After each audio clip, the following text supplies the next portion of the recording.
Hey everybody, James Nutter here from I Am Wealth. Did you know that 3 of every 4 American families say money is their number one household stress? That means 3 of every 4 of your friends say money is their number one household stress.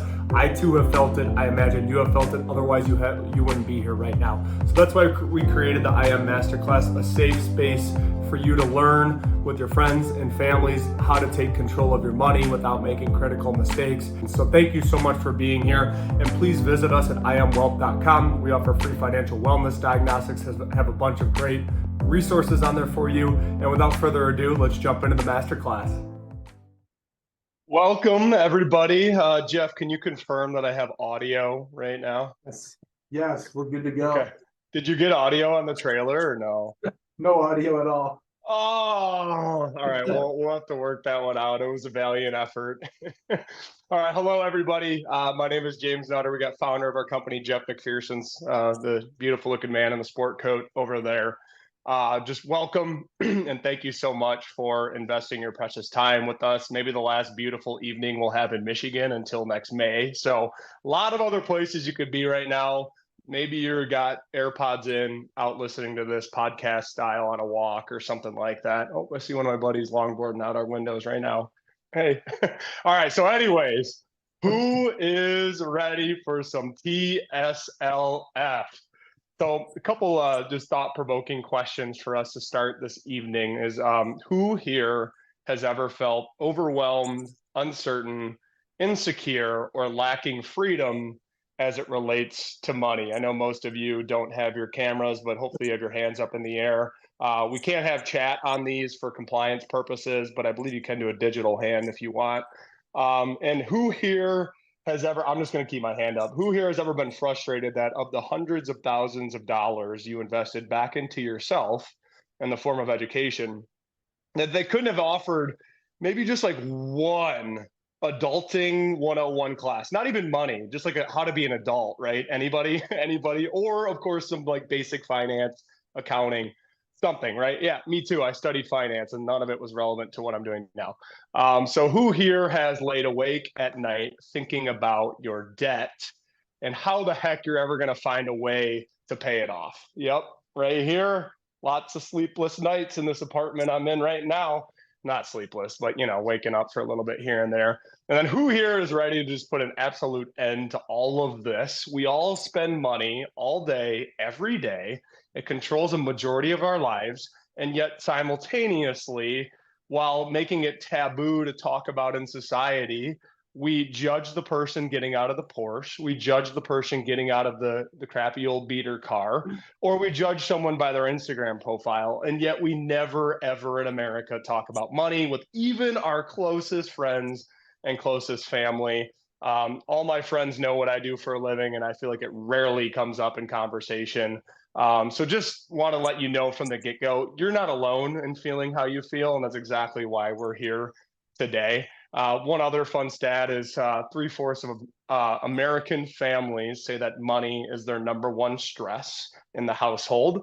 And to add to this, as I'm sure you well know, that 42% of physicians report burnout and depression through the Medscape study year after year after year after year. That stayed consistent. And typically money falls somewhere as one of the top 10 causes, and not having enough free time, lifestyle freedom, etc., which all play into what we do. So this is exactly why we created these I Am Wealth Masterclasses. It's just a safe place to learn about money, how to make healthy financial decisions as families, and live more meaningful lives in doing so. And hey, look, we understand y'all lead busy lives. I have so much respect from the grind from med school into training into becoming an attending, maybe a fellowship or two in the mix. Jeff's wife is in med school right now, which has shed an entire new light on Jeff and I's perspective of the grind that you guys know to go through. So anyways, we know that you're really, really busy.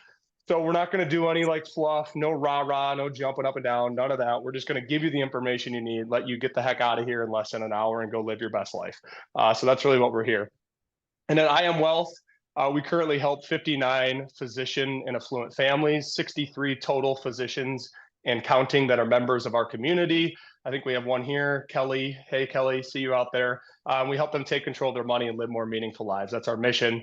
And for all those like you who are here right now, our aim is just to give you a ton of financial education and valuable information, content, etc., for free. Hopefully it's better than what you could find for some paid program online or a Google search, right? And we do things like this 100% free for two reasons. One, just to provide the real world financial wellness and education that all of us need, myself included. So I got to keep myself on my toes for showing up for all these talks Jeff and I do. And two, just to, earn your trust. Hopefully if we give you enough free value and you implement it in your life and see changes in your life, then maybe we have earned your trust. And hopefully someday, maybe what we do for free builds enough trust where you reach out to us and say, hey, I think I'm ready to take this a level up, a layer deeper. What does it look like to join your community? And that's what we're here for you today. So just some basic ground rules. We commit to no cost, obviously, for these. No sales. So we're not going to talk about any products, no stocks, no mutual funds, nothing like that. Which, because of rules 1 and 2, no bull, and you can use your best imagination what that means. We always have to include a disclaimer in this, and just that IAM Wealth does not offer financial advice outside of a formal consulting agreement. Content discussed in the IAM Wealth Masterclass is not and does not represent any financial, tax, and or legal advice. The intent of IAM Masterclass is to provide extremely valuable educational content for free. For personal questions, we hope you'll visit us at imwealth.com, schedule a free financial wellness diagnostic with our team just to see how we can help you and your family take control of your money. And I will say today, Jeff and I are not going to take any credit for what we go through today. All of it's from studentaid.gov, and a client that we had their loans forgiven this summer, Jeff did an interview with recently and has been with the entire journey with that client. So credit goes to studentaid.gov. What we did is just sifted through, I'm sure you can imagine, the countless just information on studentaid.com that almost brought me to my knees and paralysis too, but just sifted through all the information, condensed it into our talk today. And we're working on a checklist that right now it's just in a Microsoft Word document and with our compliance team, but we'll get that to you as soon as we possibly can.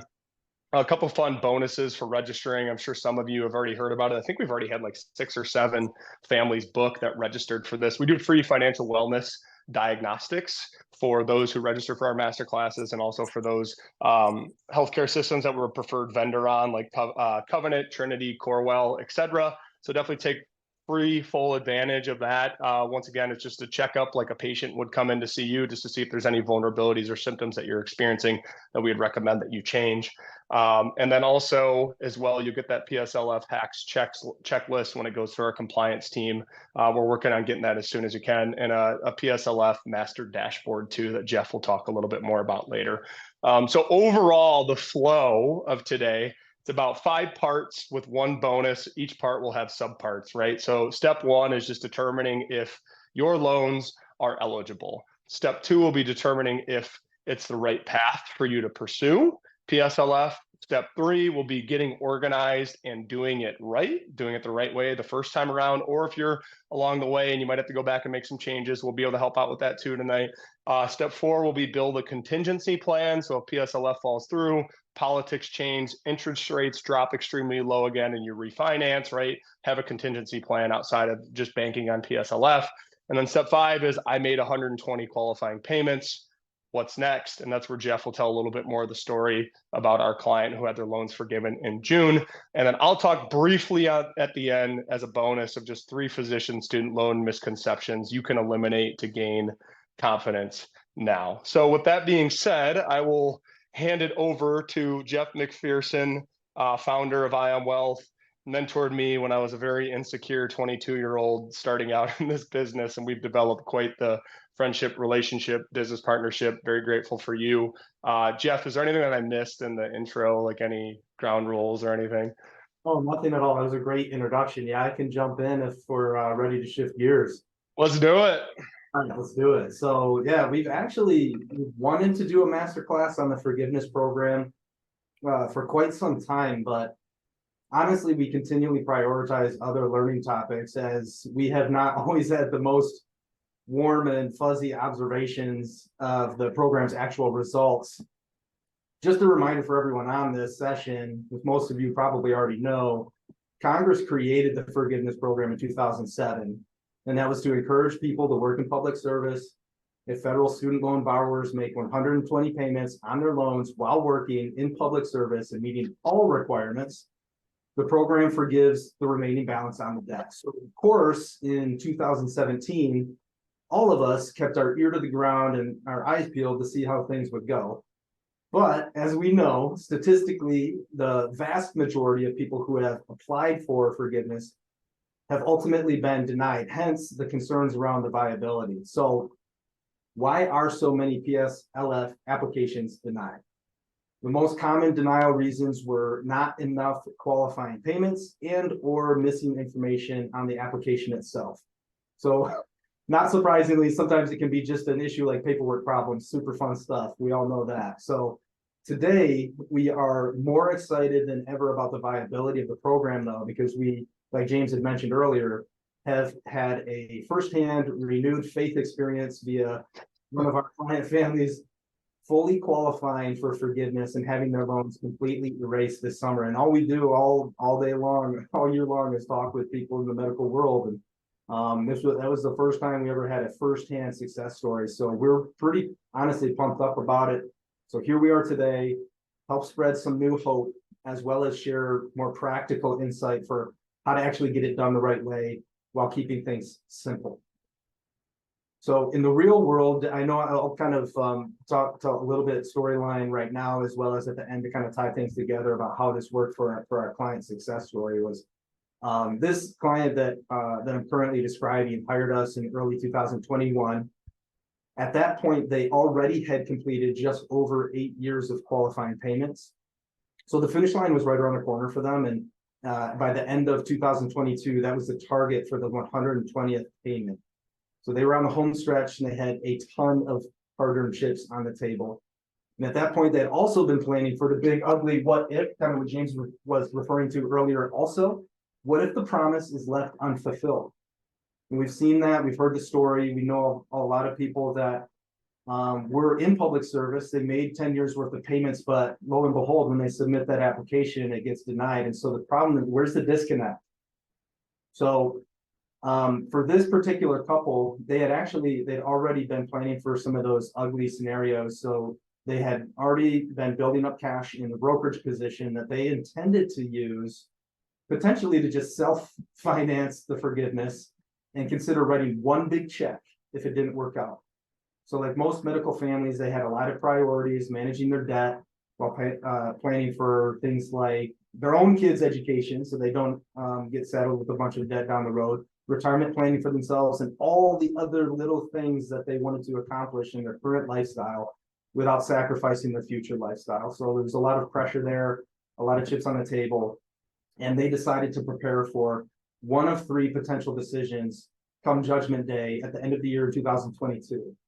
So about a little bit over a year ago, they had decided that by the time they got their verdict back from the government from their lender on the loans, they decided they'd do one of three things. One, qualify for forgiveness. We all had our fingers and toes crossed for that. Option two would be to self-finance the forgiveness, write one huge check, and then just move on with life, right? Rip the Band-Aid off and be done with it all. Option three would be to consider other options based on whatever the environment was at the time, interest rates, political landscape, you name it. The prospect of refinancing in 2023 was an option that we discussed initially in 2021. And we all know what that would look like today with current interest rates. So another scenario discussed was to just potentially stay the course depending on the performance of their brokerage assets, maybe pay down the student loan debt manually over the years and leave brokerage, that rainy day fund, leave it in a growth position long run. As it turned out, we didn't have to use any of those two alternative game plans because the final submission did go in end of year 2022. The lender then notified them that the packet was received, and they would then confirm whether all 120 payments were qualified, accounted for, and reported correctly within the next 90 days. from the time that they submitted that application. And the lender, of course, did use pretty much the entire 90 days. So 3 months later, they received the first half of very promising news. All 120 payments were qualified, accounted for, and reported correctly. Then the lender notified them that within the next 90 days, they would confirm if the application for forgiveness would ultimately be approved. So at that point, I cannot even comprehend the anxiety surrounding that particular part of the journey, that whole feeling of, is this actually going to work for me? The 120 are accounted for. Now what's the verdict going to be? A lot of pressure on that scenario. I'm sure many of you could probably relate to that. So again, about 90 days later, the client had actually not heard anything back yet. So they took the initiative to just kind of periodically log in to the website. They logged into their lender's website and saw a big fat zero balance on their dashboard before they even heard anything back, which was a huge win. But I remember having that conversation over the phone. And I just know there was a mixed bag of emotion, of excitement and nervousness all at the same time. Because ironically, again, they had not received any type of formal written notice from the lender that the forgiveness had been approved. So you can imagine the feeling of that suspense that they were feeling, wondering if there was some sort of a glitch in the matrix somewhere, or if the process actually did work. And they called in, got a customer service rep on the line who actually did confirm, yes, the loans were indeed forgiven. And subsequently, they did also, of course, receive written confirmation of the forgiveness, and life is good. So that is a massive win. That's why we're truly a big inspiration of why we put this together today, is to bring that newfound hope to all of you, and continue to help other people have similar experiences. So now also for them, that same family, a significant 6-figure amount of cash that they had in brokerage as their rainy day fund for self-finance forgiveness, that's now being repurposed for other family financial goals, which of course is incredible. It's a huge win. Again, the moral of the story here is, yes, it is possible. Families pursuing forgiveness simply need a system to follow that is accurate, consistent, and well-informed. So let's dive into step 1, which is understanding the requirements. And James, go ahead and take the wheel again. Awesome. Yeah. Great story, Jeff. Love to hear it every time. And I can only imagine investing that much, like blood, sweat, and tears and money into med school training, everything. And then 10 years later, after med school, of course, having that happen. I mean, that's just absolutely incredible. And I can only imagine. So our hope today is to hopefully help bring that to life for all of you, like Jeff shared. So I'm going to start with step 1 is just understanding the basic requirements. And just a pro tip from that client story that Jeff just told about, this is exactly word for word from the client. They just recommended make sure you start early, because most people have no reported income the year before they starting residency. The first year of payments are essentially $0, but can still count towards your 120 total payments. Your second year, you only report 6 months of income, so your payments are also low. And if you didn't start early, we'll be able to address that a little bit later. Our PSLF checklist that we'll get to you also address that as well. And then one other pro tip of just what are the absolute must-do tasks in any given year while pursuing PSLF is make your income-driven repayments monthly. Make sure you're in a qualifying repayment plan. And then annually, you must update and recertify your income. And we'll talk a little bit more about what that looks like here in a little bit. So within step 1.1 here is just looking at eligible loans, which loans are eligible, right? So they have to be income driven, and then also the standard 10-year loan. So I will jump right over to the source here on studentaid.gov. And any of these loans on the left-hand side over here, if you can see my screen, are all eligible: direct, subsidized, direct, unsubsidized, direct plus, direct consolidation. And ineligible loans would be over here. So once again, we'll get all this to you as well, just all the different sources, resources, the pages on the website that we found too. So that's just step 1. Are your loans eligible? So that's first thing, make sure your loans are eligible.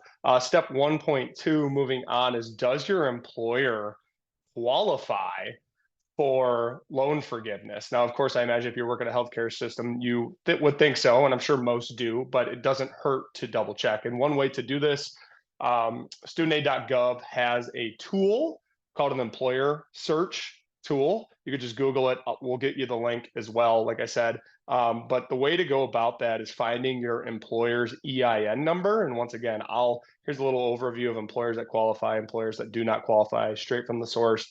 I won't get into the depth with that, but if you look at your W-2, your tax return, essentially, your employer identification number, your EIN, will be here. So using studentaid.gov's employer search tool, you can plug that in there just to confirm with 100% certainty that your employer does qualify. So once again, basic steps out of the gate, but you want to make sure your bases are covered before moving on to some of the bigger decisions and some more of the processes that you need to do.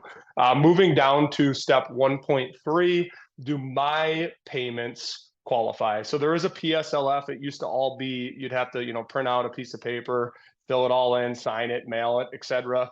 Studentaid.gov got with the times, and they have a help tool on their website, and that's studentaid.gov/PSLF. And essentially you can go in and make sure that your 120 payments are qualifying, and you can check your progress of how far along you are in the process. And once again, Jeff and I don't work for studentaid.gov, so we can't say this with 100% certainty, but that's our general understanding of the tool. One other recommendation too, to make sure you're hitting all your payments, is if you can, I know everyone's been in forbearance and there haven't been payments due, but sign up as quickly as you can for automatic debit payments with your provider. So it just comes out automatically. You don't forget to make a payment. Once again, simple tip, but can go a long way. We've had a lot of questions just about payments during forbearance and the COVID-19 pause. So just want to talk briefly on that. So pause payments count towards PSLF as long as you meet all other qualifications. You will get credit as though you made the monthly payments during the forbearance pause. To see these qualified payments show up in your account, you must submit a PSLF form certifying your employment for the payment pause time period. Your count or qualifying payments toward PSLF updates only when you certify your employment. And one other note, for whatever reason, it sounds from what we gathered in our research, that the month of September of this year does not count for the calendar year of 2023. Once again, that's just what we found in our research. I don't know if it's 100% true, but we feel pretty confident about that. And let's see here. I want to talk. Okay, so COVID-19 relief has affected the income-driven repayment plans in a few ways. Pause payments still count towards IDR forgiveness. And there are some recertification deadlines that they talk about. We'll get more into recertification later. The earliest you could be required to recertify is March 1st of 2024. On your account, there's a My Aid page on there, and you may still see a recertification date that is earlier than March 1. We're working to get those updated, and we thank you for your patience. This is directly from the website. If your recertification date falls between now and March 1, 2024, it'll be pushed out by 1 year. So if your account says your recertification date is December 1, 2023, that date will be pushed out to December 1 of 2024. And another pro tip for all of our Corewell friends on here, you can actually certify your employment on Workday. So I would just reach out to your HR department about how to go about that. Step 2 is just after you've gone through that whole process, make sure everything qualifies, your employer looks good, everything, you're just going to confirm that PSLF is for you. So make sure that you choose a qualifying income-driven repayment plan. It's all the IDR plans. So this new SAVE plan, Saving on a Valuable Education plan, the pay-as-you-earn repayment plan, income-based repayment plan, and then income contingent, the ICR repayment plan. So all 4 of those will qualify. And then they also have a loan simulator tool on studentaid.gov/loan simulator that essentially will show you how far along the way and how much you're going to pay, how much you'll pay over time. So they'll show you all your different options between those 4. So to know which of the 4 is best for you, I mean, we always recommend, everybody's unique on here. We all have unique goals, values, vision, priorities, unique money we make, etc. So we do recommend always building a financial plan or consulting with your financial advisor or another key members of your team to figure out which payment plan is right for you. There's no cookie cutter solution as it relates to choosing a plan. So pro tip, key considerations of whether or not you ask yourself these questions, whether or not student loan or PSLF is for me. Key consideration number one is just how is your debt structured? So understanding your current balance, understanding your interest rates, understanding if you're subsidized versus unsubsidized. Obviously, the government, economy, interest rates plays a huge role with everything. We had a lot of clients, like Jeff mentioned, refinancing a couple of years back when interest rates are super low. Looks a little bit different now. Step two is just understanding your vision for your future practice. Do you see yourself remaining a public employee for 120 payments, or do you think you might go the private practice route or start your own private practice? And if you foresee a future in private practice, as we know, private practice will not qualify for forgiveness. No 501c3 employees will not qualify. Third determinant is just your family and other income. So looking at family income, spousal income, and financial planning and tax planning really come into play when you recertify your income every year about how you should file your taxes. Once again, I'd consult us, your financial advisor, tax consultant, etc., and just figure out how you're best suited to file your taxes. And then lastly, once again, is just understanding your unique values as a family, your unique goals, and what you're trying to go after. Your goals are going to be different than the person standing next to you when you've graduated residency, along with your best friends in med school, etc. You all have a unique path in life. One bonus pro tip from our client as well is she shared that we filed taxes separately throughout residency to keep my reported income low, so the payments didn't increase too much. This only makes sense, obviously, if both spouses have income to report. Additionally, consider filing separately the last year of medical school so you can report no income your first year of payment. And then once again, pro tip from a professional advisory standpoint, you truly can only know what is right for you specifically by building a custom tailored financial plan, whether you're doing it, someone else is doing it. Otherwise, you just make decisions firing from the hip or following and doing what everybody else is doing. And I would just say, it's really no different than everybody like trying some fad diet like keto or whatever it might be, versus hiring a dietitian to actually measure what you need to do specifically on your own. So moving into step three, I think you guys are going to love this one. My couple steps are pretty basic there, but obviously crucial and foundational to future success. And Jeff will just take things to the next level here. Go ahead, Jeff. Well, that's a great place to start. We got to talk about whether they qualify, whether those payments qualify, whether the employment situation qualifies before you build a system around it. So that was a great place to start. So now, assuming you check all those boxes, payments are set up to qualify, employment arrangements is set up to qualify. Step three is all about getting organized and doing it right consistently. So 3.1, first of all, we have to build the system. So 3 keys to building your system are as follows. 1, we recommend keeping all your records in one place, ideally using a cloud-based storage facility. So Box, Dropbox, Google Drive, whatever floats your boat, dealer's choice on the platform. We do like cloud-based. If you're old school and you want to keep hard copy, that's great. Well, the same concept will work.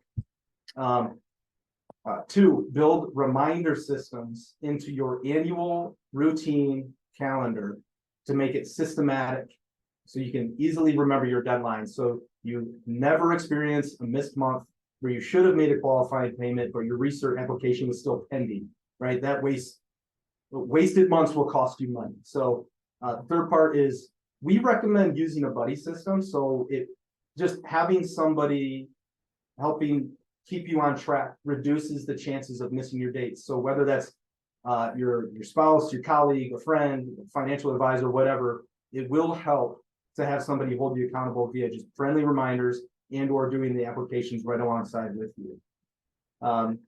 So let's actually look at how to build a file system. So first of all, pick your cloud. We use Box. It's a great cloud-based storage software. I'll actually go ahead and share my screen so we can just take a look at what that looks like.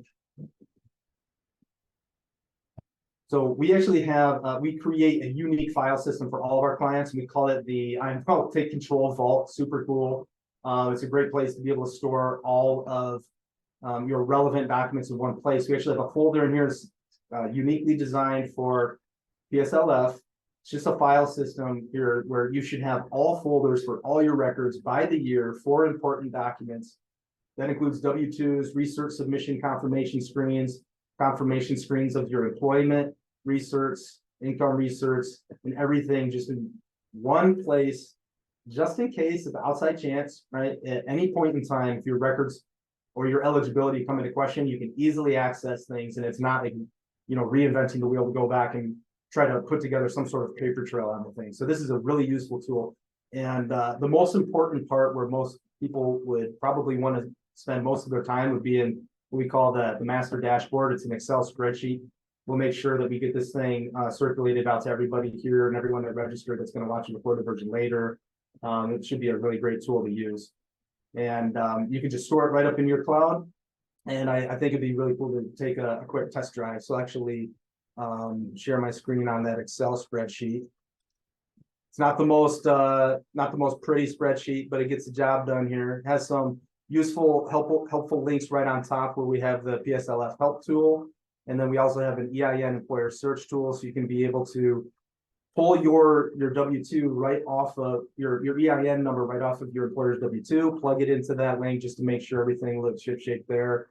But the big thing that we really need to make sure we're clean with is setting those deadline reminders. So as an example, if your income-driven repayment anniversary date happens to be, October 10th, then it'll automatically populate your 90-day reminder as well as your 60-day research deadline.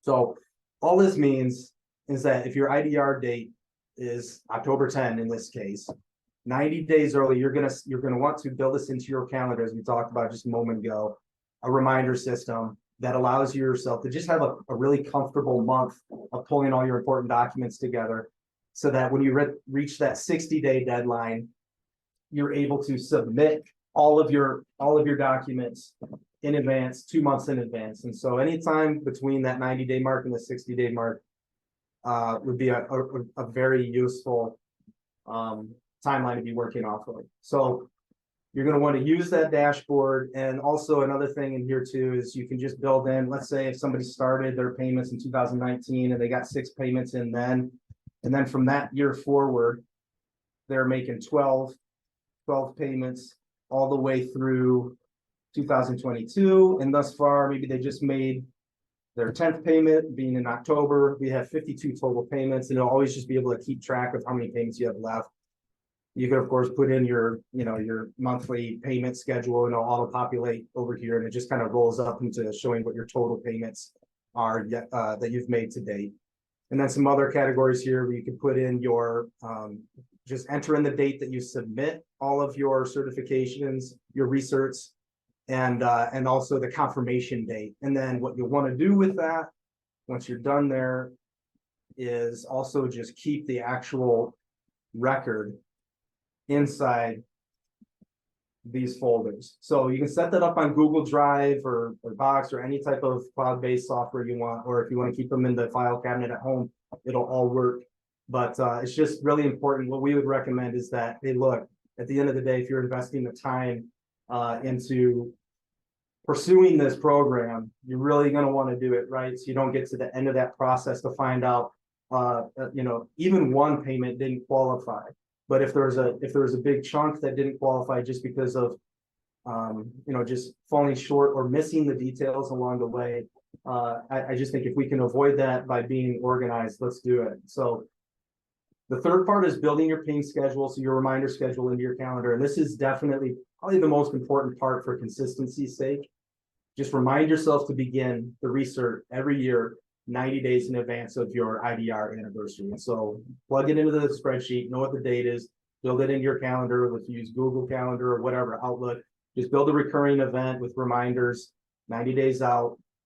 And you're just going to want to start at that point. Grab your W-2, look for the EIN number, plug it in, confirm that. Just grab any other supporting documents that your lender is going to require once you start going through the online process. I just think it would be very pleasant for the process if you're trying to get it in 60 days in advance. Give yourself a full month to pull those documents together, because I am very confident that everybody, all of you, lead very busy family lives, and professional lives, of course. So a pro tip on that is that if you wait until last minute to recertify your income, if the deadline's October 10 and you wait till October 1 to submit, you may be at risk of missing a qualifying payment as you go into you will enter the deferment process while they actually process the new payment schedule for the upcoming year. So as an example, if somebody was late submitting the recert packet 10 years in a row, even if they thought they were on time, if you're at risk of being late due to processing sluggishness in the program, if you were to do that 10 years in a row, you would miss 1 month of qualifying payments per year. So at the end of that 10 years, you'd have another 10 months worth of payments to make up in the 11th qualifying year. And so stress, be organized, be on time, be early. And so all we're trying to do is just make that a little bit easier and less cumbersome for you. So consistency, again, yes, that is absolutely crucial. So submit the PSLF form annually. The pro tip we have on that, while you can go back retroactively, log those years, we do, when we ask that question to our client about how often would you recommend other physicians are organizing and submitting their forms, they said income verification must be submitted annually, of course, but the certification of employment can be done at any time. So the more frequently it is submitted, the easier it is to track your progress. Ideally, I would recommend doing it annually. At the very least, be sure to complete it before leaving an organization to start a new job elsewhere. And again, to reinforce what James mentioned earlier, for all the friends here that are Corewell physicians, Workday will allow you to recert your employment right on that tool. So another useful piece of information, you can use the PSLF help tool to complete, sign, and submit your form. This online tool will help you answer the questions on the form, provide any info about whether your employer is eligible for PSLF. So to get a digital signature from your employer, you will need the correct email address for an authorizing official. If you're like me and you've never heard the expression authorizing official in this context before, an authorizing official is someone who has access to your employment or service records and is approved by your employer to certify your employment. This is usually someone in your HR department, though sometimes it can be, in certain circumstances, it could be somebody who directly supervises you. So you want to get with HR on that. Another pro tip is along the lines of how often would you check in on your progress? Progress can be checked at any time, but until you submit an updated certification of employment, the payments are not verified to count towards PSLF. So step 4, that was a big step 3 about getting organized. Now we're going to just talk about building a contingency plan. This is a short section.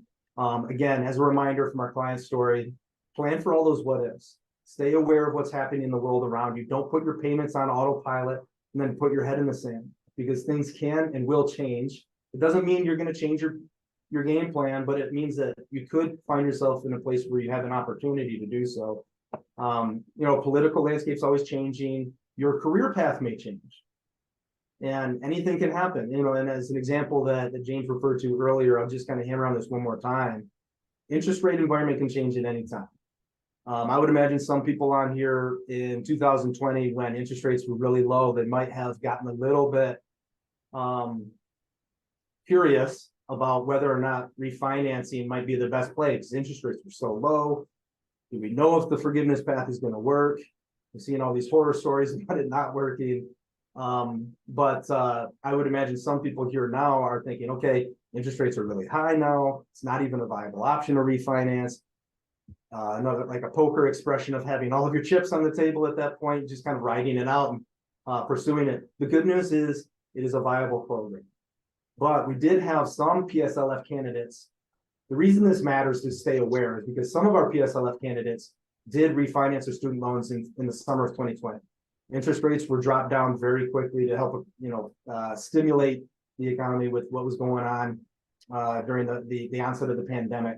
And for those, it wasn't a huge number of people, but there were a reasonable number of people who were better suited mathematically to actually bail out of the PSLF path, even though they were qualified, they were in a qualified path. They bailed out on the plan to refi and pay back significantly less over the life of the loan than if they had stayed on that path that was in front of them pursuing forgiveness. So of course, this is exactly why the financial planning is so helpful. So you just know what path is best for you and your family at all times, based on what's going on around us, because things will change. So step 5, here we are. We make those 120 payments. Now what to expect? In the scenario that we saw play out with our client family, the communication they got was followed through on pretty faithfully by the program, but they did say how it worked out was they had 90 days to confirm all 120 payments were accounted for, and then another 90 days to have the forgiveness approval or denial decision. So it's an absolutely crucial pro tip that you will not want to forget this one. You must be working full-time for a qualifying employer at the time you submit the form and when the remaining balance on your loan is forgiven. So do not jump ship after making 120 payments. You want to see the process through while employed by your qualified employer. So again, just to kind of drive that home, if you made all the payments and you submitted your form, and even when you got that indication that yes, all of your payments qualified, if you go and take another job before it's actually approved and you get that zero balance confirmation, you could be putting yourself at a pretty serious risk of it falling apart. That's the way we understand it. So once you submit that final application, stay proactive. We do, again, like anything, we would recommend having 30-day touch points once you submit the form with your lender. Just kind of give them a phone call every 30 days. You don't have to be obsessive about it, but just be proactive, keep the ball rolling, keep moving forward.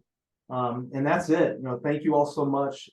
I know James is going to have some additional comments here. We're going to get all these tools, whether it's the spreadsheet, as well as the recorded version of this, and some other bonus, some links to some helpful websites that you can utilize as well. But we'll get all of that out to you as soon as we possibly can.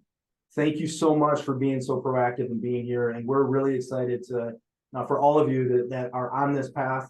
And we hope that you'll reach out if anything comes up where you have questions about any of these tools. But we wish you nothing but the absolute best as you pursue this forgiveness. And we're excited about the viability of the program. So thanks, James. Thank you. Very well said. And thank you once again, everybody, for being here. Absolutely fantastic. And I will say, just be patient with us. Sorry, compliance team. I know you're going to be watching this shortly. Things do take a little while, like the checklist and everything, to get compliance approved, and if we need to make edits. So we'll get all this to you as soon as we can. But in the meantime, you know where to find us. You can reach out to James at iamwealth.com. And we'll respectfully follow up with you as well. I wanted to include, for registering, the bonus, the 3 physician student loan misconceptions you can eliminate to gain confidence now. And first and foremost, I mean, quite honestly, and just being completely transparent and blunt with everybody, living like a resident, like honestly, that rule of thumb from that book, I would just first and foremost, I would say just unsubscribe from one size fits all cookie cutter solutions.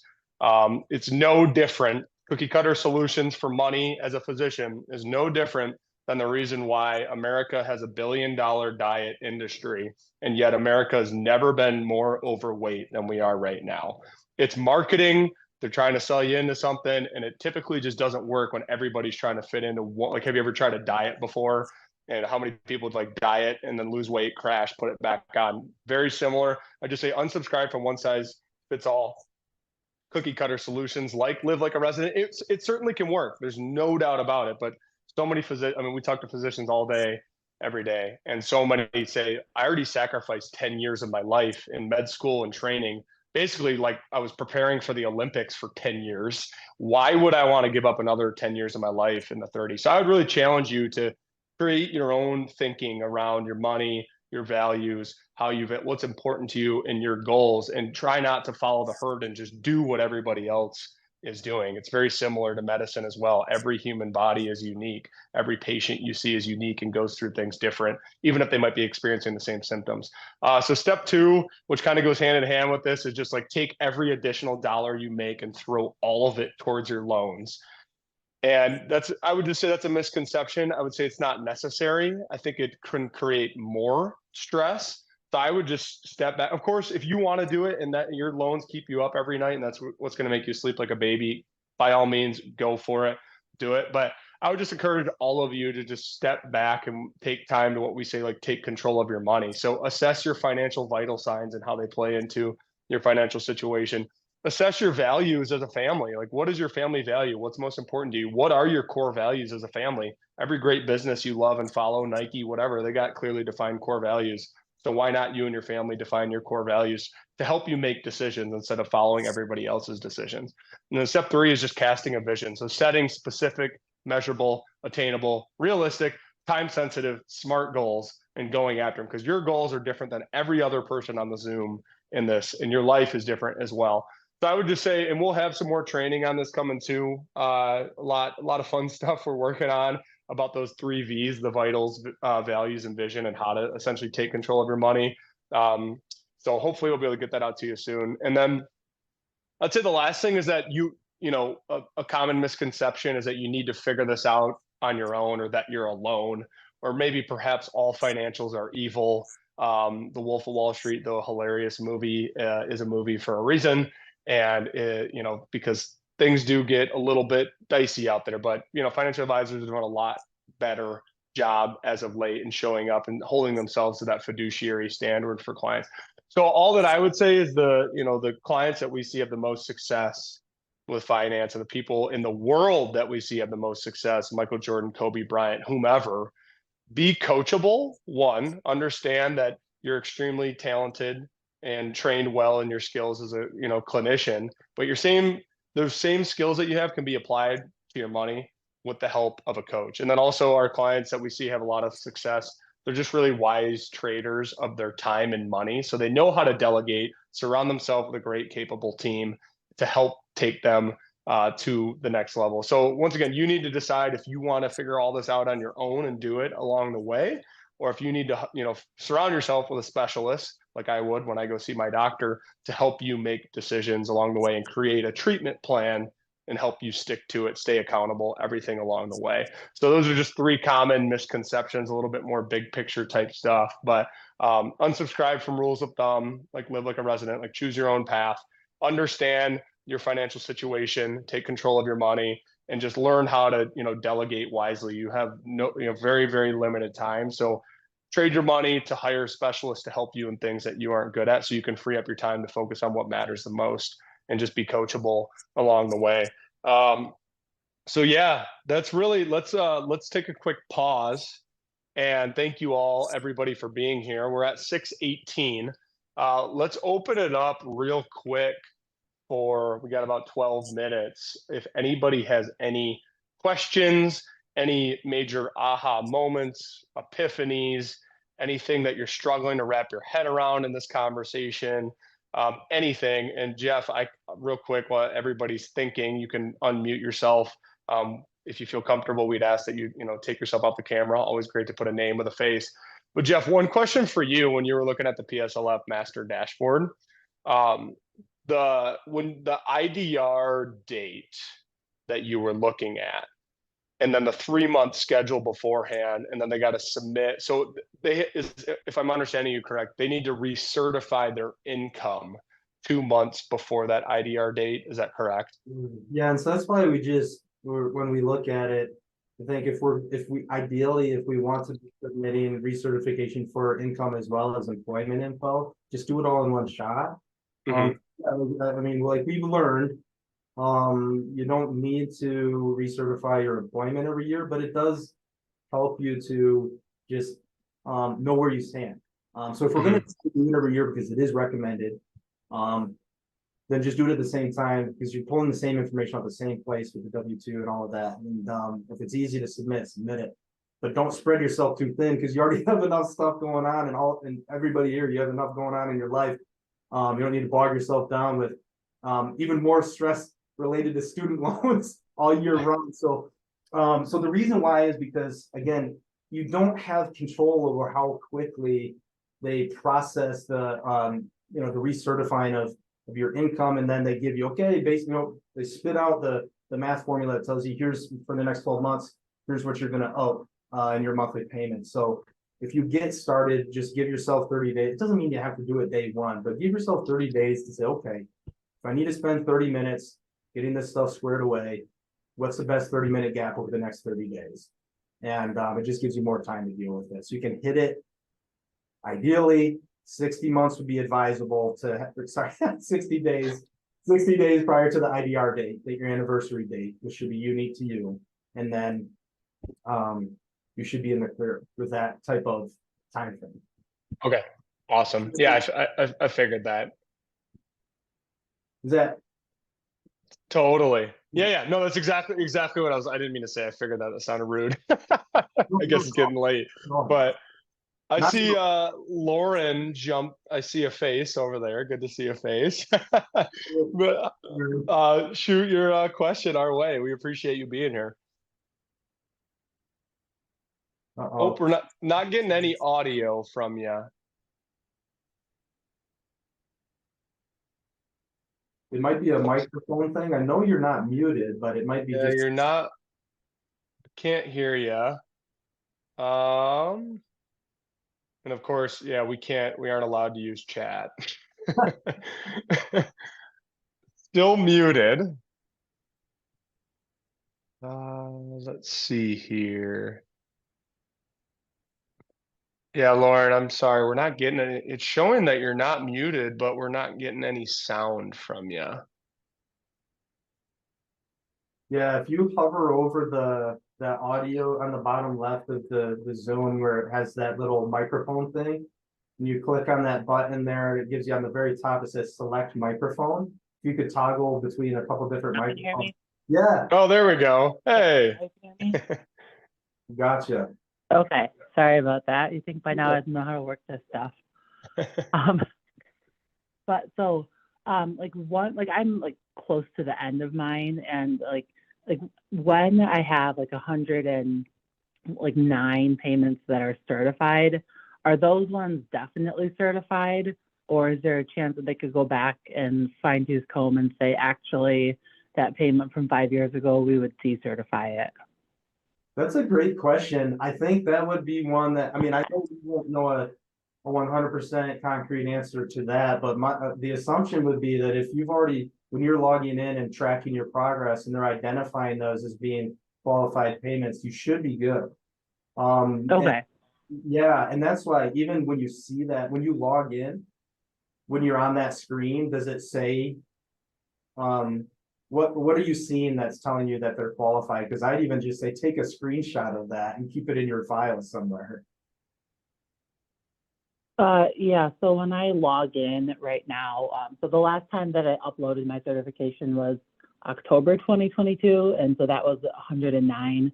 And so now I think I just made my 120th and like did my last certification last month. So now I'm kind of in that like fingers crossed, wait and see, hope it all works out phase. But yeah, kind of waiting like your client was with bated breath. But I just wanted to, like, when you said like they might come back and say, actually, this wasn't certified, my thought was that could only be these last 11 ones that they could potentially have issue with, but the ones that they have already told me in their PSLF counter on the Mohila website that it would be already certified.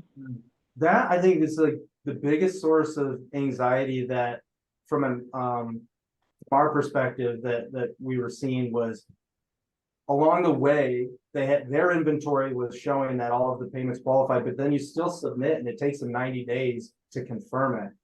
And so I don't know the answer to that question.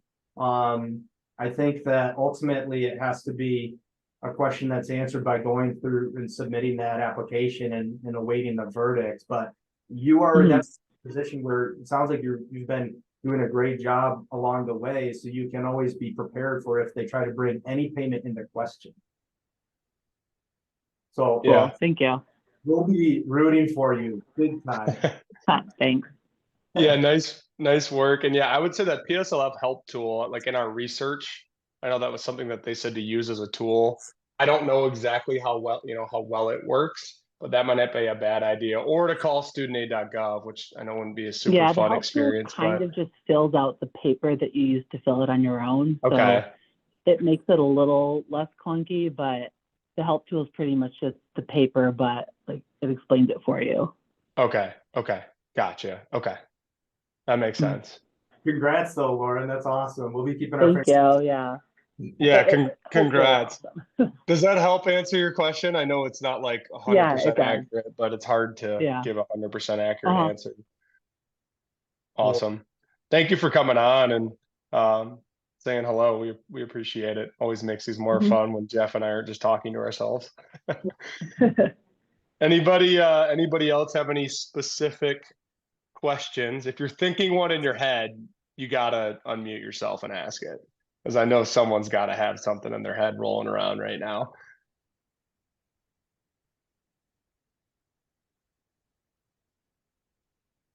All right, guess it's time for dinner. Just kidding. Let's see, Jeff, what questions do I have for you? Ouch. You're... Oh no. Dude, who is logged? Did you hear that? Like somebody was trying to say something, but maybe they. That was another one of me. Anyway, sorry guys. There's been like this ghost of James Nutter that keeps showing up on these Zoom meetings, and I don't know what's going on with it. But anyways, hopefully I'll be okay in my sleep tonight. Any other specific questions while we're here? Feedback? Any aha moments? Anything non-PSLF related? Loans, money, finance? Yeah, so one question about I know that we've already kind of expressed that, yeah, we're gonna try to get the resources out as soon as we can, once and including this recording when it goes through compliance and all of that. But what we're can we take an inventory on what we want to get out? We want to get out the recording, of course. Mm-hmm. The PSLF, the master dashboard, as well as the 5 mistakes physicians make with the first $1 million, that ebook, the first $1 million ebook, right? That was already sent in some of the emails. Also, for anybody still here, yeah, check your email from james@imwealth.com. We sent out a bunch of free resources. Not all the ones we talked about yet today. Yeah. Sorry, Jeff. No, yeah, that makes sense. I guess the bottom line is the best source of information to get questions ultimately answered. Sometimes the ones that are more unique to your individual situation do require a phone call to studentaid.gov or to your, directly to your lender. But ideally what we were hoping to do here today was, if that is a phone call that eventually needs to be made, it's made easier and less time consuming because you have 90% of the information you need right at your fingertips. So hopefully this was really helpful. I know James and I learned a lot. Trust us, we learned a lot even just by going through the process of both and doing the research on studentaid.gov, which honestly, it's very robust, but it is really good information. So it's a great resource. And then also our client giving us those pro tips for how it works really in the real world. So another thank you silently to that individual.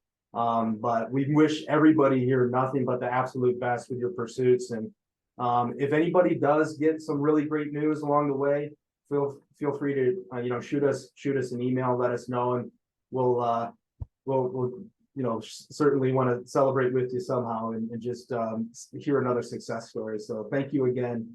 But James, is there anything else that you would add before we? I think that's it. Yeah, thank you all for being here. We appreciate your time and attention. Hope you enjoy the last couple nice nights we hopefully have here in the state of Michigan. Wishing you all success with PSLF, and just know that Jeff and I are always here and available to answer questions if you want to reach out. Awesome. That was an awesome one. Thank you again, everybody. We'll yeah, nice work. As we go. Thank you, James. All right. Have a good night, everybody. IMWealth does not offer individual financial advice outside of a formal consulting agreement. content discussed in the I Am Masterclass is not and does not represent financial advice, tax advice, and or legal advice. The intent of the I Am Masterclass is to provide extremely valuable financial educational content for free. For personal questions, we hope that you'll visit iamwealth.com and schedule what we call a free financial wellness diagnostic to assess the current state of your financial health and therefore help you and your family take control of their money so they can live a more meaningful life. So we'll see you there. I Am Wealth does not